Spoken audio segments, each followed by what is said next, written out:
વરસાદના સમાચારની વાત કરીએ, ખાસ કરીને મહારાષ્ટ્રમાં મુંબઈમાં ભારે વરસાદના કારણે ટ્રેન વ્યવહારને અસર પહોંચી છે.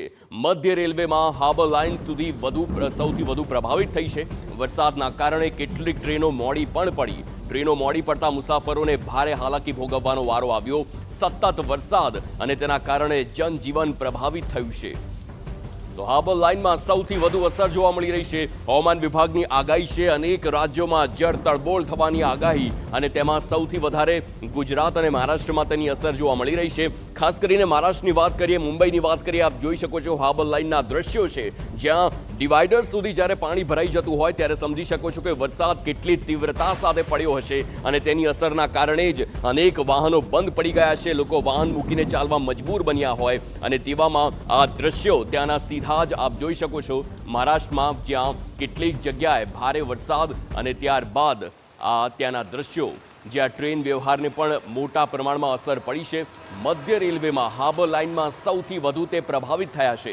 વરસાદના કારણે કેટલીક એવી ટ્રેનો જે મોડી પડી છે, ટ્રેનો મોડી પડતા મુસાફરોને પણ હાલાકી ભોગવવાનો વારો આવ્યો. આ ત્રણ દ્રશ્યો આપ ટીવી સ્ક્રીન પર જોઈ શકો છો કે જ્યાં વાહનો તો અટવાયા જ છે, પરંતુ એક તરફ બાળકોને પણ જાણે કે આ વરસાદમાં મજા પડી ગઈ હોય, પરંતુ આજે સોમવારનો દિવસ અને નોકરી ધંધે જતા એ તમામ આખો વર્ગ હોય છે, તેને મોટે પ્રમાણમાં અસર પડતી હોય છે. અને ખાસ કરીને વાત કરીએ તો મુંબઈની લાઇફલાઇન છે લોકલ ટ્રેન્સ, અને લોકલ ટ્રેન્સને પણ મોટા પ્રમાણમાં અસર પડતા એક આખો વર્ગ હોય તેને મોટા પ્રમાણમાં અસર પડી છે. આપ દ્રશ્યો જોઈ શકો છો કે કેવી રીતનું પાણી ભરાયેલું છે, અને અનેક એવા નીચાણવાળા વિસ્તાર હોય ત્યાં આખા જળ તરબોળ થઈ ગયા છે. પરંતુ જે પ્રમાણે હવામાન વિભાગની આગાહી છે, વરસાદ હજુ રોકાય તેવી શક્યતા હાલ જોવામાં નથી આવી રહી.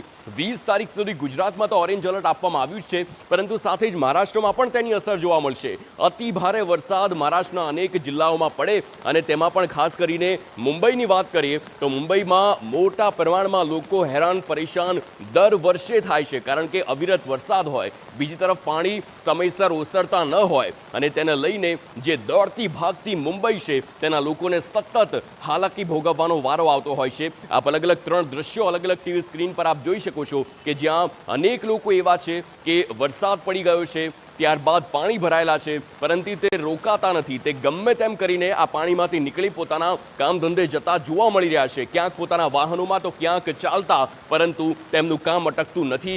આ જ મુંબઈની ક્યાંક ને ક્યાંક ખાસિયત જોવા મળે છે, અને તે દ્રશ્યો પણ આપ જોઈ શકો છો. ગમે તેમ કરીને લોકો આ પાણીમાંથી નીકળવા ભલે મજબૂર બન્યા હોય, પરંતુ તે અટકતા નથી. એક તરફ ટ્રાફિક જામ પણ મોટા પ્રમાણમાં થાય છે. મુંબઈમાં પહેલેથી જ ટ્રાફિક જામની મોટી સમસ્યા છે, અને તેવામાં જ્યારે આ પ્રકારનો વરસાદ પડતો હોય તો હાલાકી સખત એ તમામ આખો વર્ગ છે તેને પડતી હોય છે. આપ અલગ અલગ દ્રશ્યોમાં જુઓ, અલગ અલગ વિસ્તારની જ્યારે વાત કરવામાં આવે તો એમાં પણ હાર્બર લાઇન છે જે તેની ટ્રેન સેવાને સૌથી વધારે અસર પડે છે, અને આ એ જ લાઇન કે જ્યાંથી સૌથી વધારે મુસાફરો, સૌથી વધારે યાત્રિકો જ્યાં એક આખી જગ્યાએથી બીજી જગ્યાએ ટ્રાવેલ કરતા હોય છે પોતાના કામ ધંધાને લઈને, અને તેને જ સૌથી વધારે અસર પડતા હાલ મોટા પ્રમાણમાં એક એવો વર્ગ કે જે હાલ હાલાકી ભોગવી રહ્યો છે મુંબઈમાં.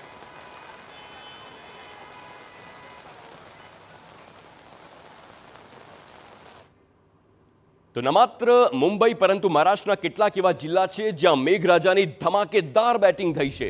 મુંબઈ સહિત સોલાપુર, ધારાશિવ, નાંદેડમાં મુશળધાર વરસાદ પડ્યો. વાશિમ, બીડ, કોલ્હાપુરમાં પણ ધોધમાર વરસાદ છે.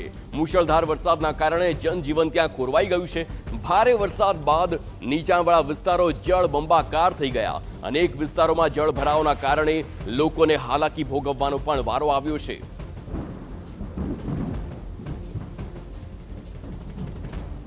તો આ દ્રશ્યો મુંબઈના ફરી એકવાર આપ જોઈ શકો છો કેવી રીતે વરસાદના કારણે. તો કોલ્હાપુરમાં પણ સતત 3 દિવસથી ભારે વરસાદ પડી રહ્યો છે. સિઝનમાં પ્રથમવાર રાધાનગરી ડેમના દરવાજા ખોલવામાં આવ્યા છે. ડેમના 7 દરવાજા ખોલી 11,500 ક્યુસેક પાણી છોડવામાં આવ્યું. રાધાનગરી ડેમનું પાણી ભોગાવતી નદીમાં છોડવામાં આવ્યું છે, અને સાથે જ કુંભી ડેમના જળસ્તરમાં પણ વધારો થયો. નીચાણવાળા વિસ્તારોને એલર્ટ કરવામાં આવ્યા. તંત્ર દ્વારા સ્થાનિકોને સુરક્ષિત સ્થળે જવા અનુરોધ પણ કરવામાં આવ્યો છે. મહારાષ્ટ્રના અનેક જિલ્લાઓ છે જ્યાં જળબંબાકાર થઈ ગયા. મુંબઈથી લઈ નાંદેડ સુધી હાલ મેઘરાજા ખૂબ જ તોફાની ઇનિંગ રમી રહ્યા છે. મુશળધાર વરસાદના કારણે સોલાપુરમાં આવેલી સીના નદીના જળસ્તરમાં વધારો થયો છે. નીચાણવાળા વિસ્તારોને એલર્ટ કરવામાં આવ્યા. ધારાશિવમાં ભારે વરસાદ અને તેના કારણે ખેતી પાકને ભારે નુકસાન થયું. નાંદેડમાં ભારે વરસાદે હાહાકાર મચાવ્યો. આ સાથે જ મુખરામાબાદમાં પણ પૂરના પાણી 40થી 50 ભેંસો તેમને ડૂબી જવાથી મૃત્યુ થયું છે. વાશિમ જિલ્લામાં ધોધમાર વરસાદ અને તેના કારણે ગામોનો સંપર્ક હાલ મુખ્ય શહેરો સાથે તૂટી ગયો હોય તેવા દ્રશ્યો હાલ જોવા મળી રહ્યા છે. આપ 4 દ્રશ્યો આખા મહારાષ્ટ્રના જુઓ. ગ્રામ્ય વિસ્તાર હોય કે શહેરી વિસ્તાર હોય, જળ તરબોળ થઈ ગયા છે. ડેમના દરવાજા ખોલવાનો વારો આવ્યો છે. અતિ ભારે વરસાદ અને તેના કારણે પુષ્કળ પાણીની આવક થતાં અનેક ડેમના દરવાજા ખોલવામાં આવ્યા અને તમામ નીચાણવાળા વિસ્તારો મહારાષ્ટ્રના જે તેને એલર્ટ પણ કરવામાં આવ્યા છે. કારણ કે જો આ વરસાદ રોકાશે નહીં, જો આ પાણીનો પ્રવાહ ઘટશે નહીં તો પૂર આવે તેવી પણ શક્યતા હાલ જોવા મળી રહી છે. કારણ કે વરસાદ દર વર્ષે વરસે છે, પરંતુ આ પ્રકારની તીવ્રતા દર વર્ષે ક્યાંક ને ક્યાંક જોવા ન મળતી હોય. પરંતુ આ દ્રશ્યો કંઈક અલગ જ તેનો ચિતાર બતાવી રહ્યા છે.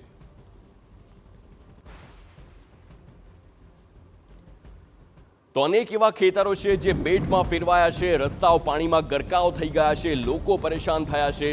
ડેમોના દરવાજા પણ ખોલવામાં આવ્યા છે. તો ક્યાંક ને ક્યાંક પર્વતીય વિસ્તારોમાં રમણીય દ્રશ્યો પણ સર્જાયા છે.